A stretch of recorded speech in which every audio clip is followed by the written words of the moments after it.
Your first mission in lifestyle doesn't even deal with enhancing your lifestyle so much as conveying the lifestyle you have. So here's the thing. When you talk to people, they're gonna ask a lot of very predictable questions. They ask, where are you from? What do you do? How old are you? Et cetera, et cetera, et cetera, okay?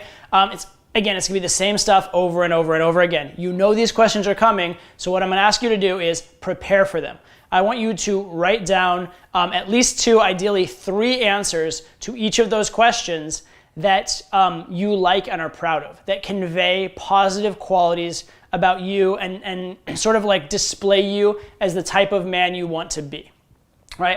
If you want to go to the next level with this, you might even do it for like girls that are of different sort of natures, right? So maybe you have like one conveyance of your job that indicates you're very successful and make a lot of money. Another way to convey your job that indicates that you're really passionate about what you do and you help people in the world. And certain girls, depending on their value system, might get one answer or the other. But the idea is you know the questions that are coming. It's like if a teacher gave you the test questions ahead of time and gave you time to study for it, you're an idiot if you don't ace that test. It's the same thing socially because you're getting the same questions over and over and over again. Okay, so what I want you to do is write down the top 8 questions that you get.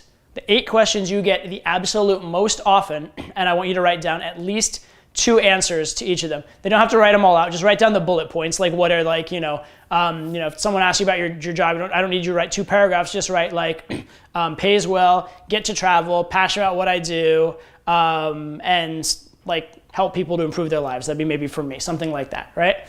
So you don't need every little bit, but what are the bullet points of the answer you're gonna give? I want you to have a general premise for how you're gonna deal with all these common questions, because I promise they're gonna come up. And it's kind of funny, like some guys have amazing lifestyles, they don't know how to convey it, they seem like losers. Other guys have like the most whack life ever, but they convey it in such a way that it makes them seem cool or passionate or excited about their life, and people really resonate with that. So I want you to convey the life you have better. For your next exercise in lifestyle, it's important to understand that money matters. It does. Let's face it. Yeah, we say looks don't matter, money doesn't matter. We know they both do, okay?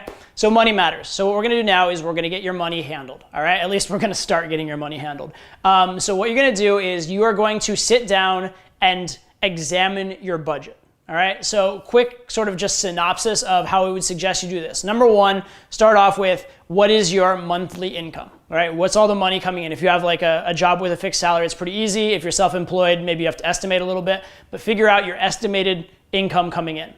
Then I want you to look at what are your fixed expenses? What are the things that you absolutely are paying for no matter what? Like rent's probably a fixed expense for most people. If you have a car payment that you have to pay, you owe it, that's probably a fixed expense. Sometimes you can renegotiate this, that, or the other, but for the most part, those are gonna be kind of fixed. If you can handle those and lower those, by all means, do it, but that said, just be aware of them for now.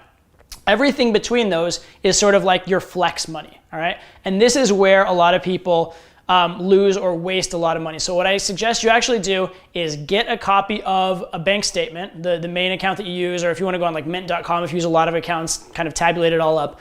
But get an idea. I want you to actually look through your expenses and be aware of them. A lot of people just throw their credit card here, throw their credit card there, and they don't know what they're spending in a month, and you'd be surprised, all right? You would be amazed how much you can be spending on meals if you go out and eat at a restaurant every single day. You might be amazed how much you're spending on transportation if you take the taxi over the subway. Now, I'm not gonna suggest that you massively lower your quality of life to try and pinch pennies, but if there are areas where you are spending an egregious amount and you can cut back a little bit, it's a very high leverage area. You can make a big difference very, very quickly. And the great thing with lifestyle is once you can establish any kind of surplus, then you can start investing, taking classes, increasing your skill set, growing in various ways, and it all just gets exponential. So if you save a little bit of money, take a class, are able to get a better job because of it, now how much did you just expand your budget for having saved that little bit? Or if you save a little bit of money and you invest it well, you could fund an entire retirement off of just saving a few $100s a month, okay? So these things can add up, but the key criteria for like financial progress is surplus. If you're at even or negative, that's where you're in trouble. And so I want you to find out where are the categories of spending that you're really spending the most and see if there's a reasonable way to cut back on them. There often may be, right? If you're eating out every meal, if you just were to stay in and cook one night a week, that might save you maybe like $200 over the course of a month, right? That's enough to start something with. That's enough to go take go join a gym with. That's enough to go enroll in a sport with. That's enough to do something positive in your life. That's probably a much better enhancement to your life than eating out that one extra meal would be. Something like that. So look for these high leverage areas, find out where you can massively improve your budget. And even if you don't make a ton of changes, even if your budget's pretty tight, it's just a good idea to be aware of it. They did sort of a diet experiment where they had people adjust their diets just by noting what they were eating, just writing down everything they're eating and being aware of it. It's kind of the same thing financially. If you're just very aware of where all your money is being spent, it's going to make you just a little more conscientious because it's bringing it top of mind. So even if your budget's pretty good, or even if you don't make drastic changes, just being aware of it and monitoring it will be helpful to you. And I'm going to give you the challenge with this to take your budget for this month, look at it, and then try and make your budget for next month as much better. Try and create as much more surplus next month than you had this month as you possibly can. See what you can do with that. Because again, if you can create that surplus is the start of financial freedom. Your next mission for lifestyle deals with expanding your mind and expanding your culture. And what I want you to do is read a book you don't have to. If you're in school, school books don't count. If there's some shit you have to read for work, that doesn't count. I want you to have some leisure reading that you enjoy that hopefully is expansive, right? If it's empty sort of mental calories, try not to do that. Try and read a good novel, like a classic work, or read a self-help that's gonna really help you and really hit an area that you need. Pick some book that is gonna help you that you can read that you didn't have to.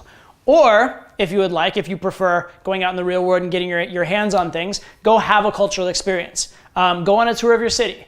Go to a museum, go take a trip to a neighboring town and go find out what that town's all about. Have some kind of cultural, real world, interesting experience. And by the way, if you do the second one of not reading the book but going and having the experience, let's take this and leverage it. Be absolutely certain to put that on your social media, because you want to know what kind of guys girls really, really go for. It's the guys who are expanding their minds, enhancing their lives, having these cultural experiences. Quick little, I was in Europe recently. I took a couple pictures in Italy. You have no idea how many girls on Snapchat started hitting me up and complimenting me and just going gaga over me over, a picture of the Colosseum. Okay. Now, the Colosseum is a pretty big, a big thing. It's a different continent, whatnot, but it's the same effect to a lesser degree. And if girls are seeing that over and over and over again, oh, you're at a museum. Oh, you're at this sporting event. Oh, you're doing this thing, right? Go do some interesting things in your life. Make your life more interesting. And when you do it, be willing to share it with the world. Even if it's just, you pick up a book you didn't have to read, take a picture of that book for your social media, share it with the world as well, because you may as well maximize the leverage. But at its core, you're doing this for you. You're not doing this first and foremost to show it off. You're doing it to enhance your life and your own enjoyment. The fact that you can show it off and put it on social media, that's just a side benefit. Your fourth and final mission in lifestyle is to get access to the best parties, okay? And that can mean the best club, it can mean the best private parties, it can mean be associated with the best organizations, whatever. Try and get access to these places. If you're able to do it, it's gonna be massive for you. Even if you're not successful, the attempt of it is a learning experience, and it's a worthwhile learning experience. And so there are a lot of ways to do this. If it's a nightclub, one is go on the off nights, get to know the bouncers. That's one good way to go. Another way is there are people who will have connections with various nightclubs. There are people in entertainment you may know who can give a good word for you, get you an invitation. You may be able to call and make a reservation certain places. A lot of nightclubs are associated with a hotel or a restaurant. Maybe you can do some business at the hotel or the restaurant and then get into the nightclub as a side note to that. There's a lot of ways in. If it's private parties you're looking for, find out the people that are running the parties. Find out who's hosting it. Find out if there's a way to volunteer with them, help them out, get into the party that way. Not only then will you be in the party, but you'll have made a connection with this host who probably has other parties, okay? So I want you to think, where is the place that I would like to be? Set your sights pretty high, all right?